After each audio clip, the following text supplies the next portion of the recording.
अहिल्या उद्धार कथा।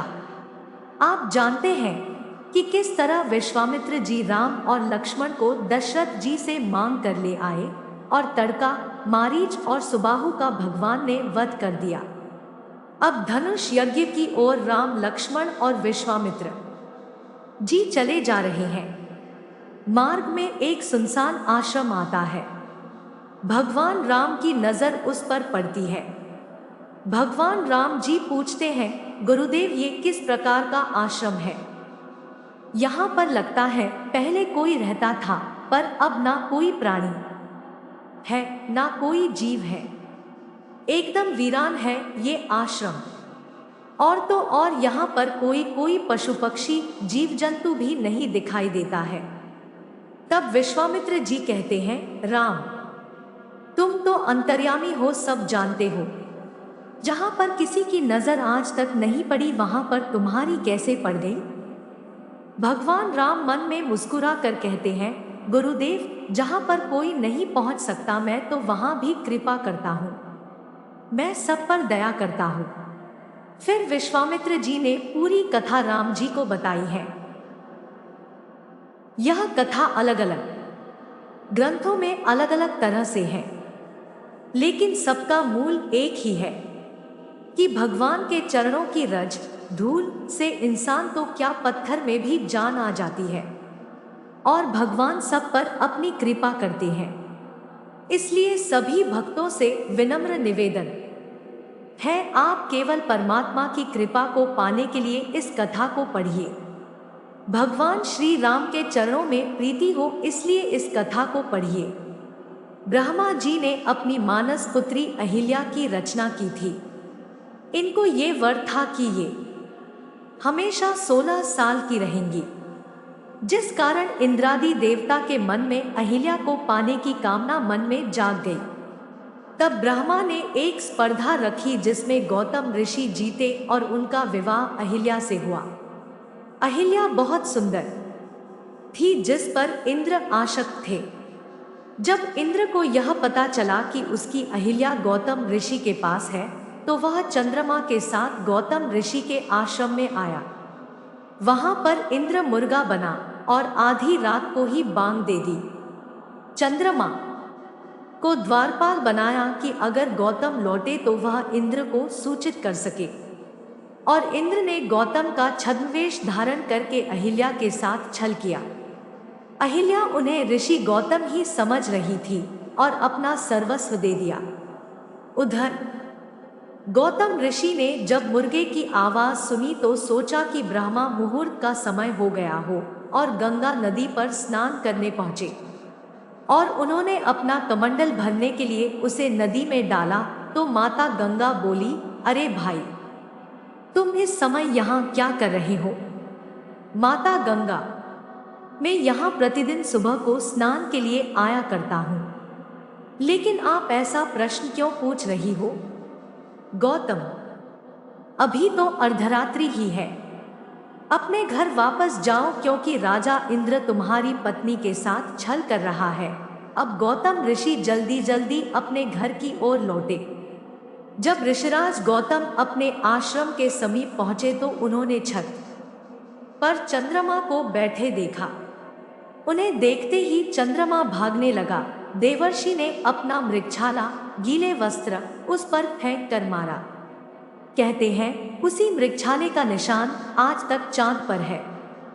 गीले वस्त्र चंद्रमा पर फेंकने के कारण चंद्रमा आज भी गंदला है।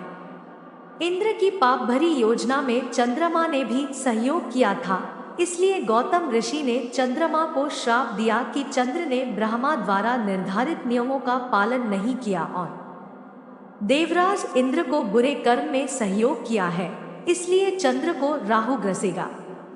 तभी से चंद्रमा को भी ग्रहण लगने लगा। इस प्रकार चंद्रमा में दाग लग गया।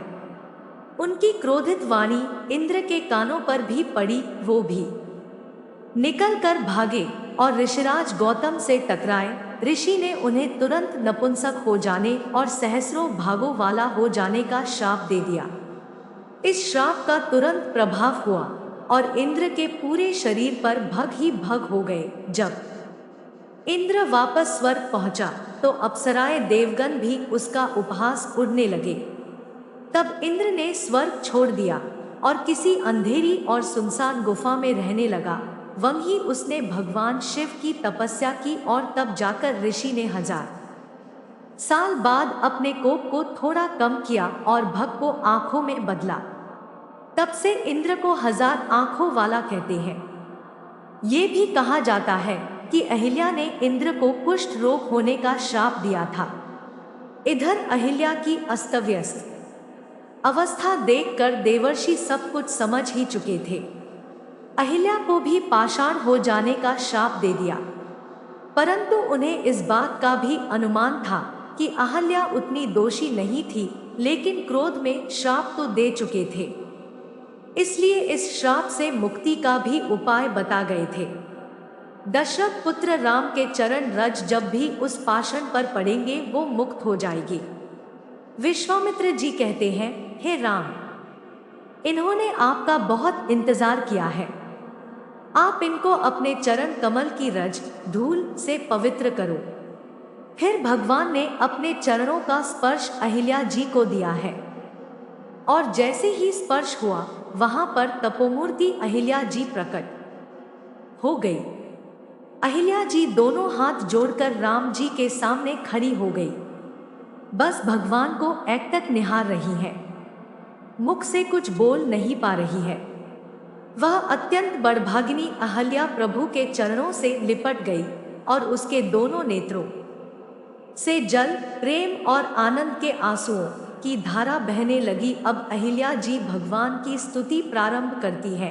हे ज्ञान से जानने योग्य श्री रघुनाथ जी, आपकी जय हो। मैं एक अपवित्र स्त्री हूँ, लेकिन आप जगत को पवित्र करने वाले हो और भक्तों को सुख देने वाले हो। हे कमलनयन, मैं आपकी शरण आई हूँ, मेरी रक्षा कीजिए, रक्षा कीजिए। मुनि, मेरे पति ने मुझे शाप दिया तो अच्छा ही किया, क्योंकि आज आपके दर्शन मुझे मिले हैं और आपको इन नेत्रों से जी भर के देखा। जिस रूप को भगवान शंकर देखकर आनंद प्राप्त करते हैं।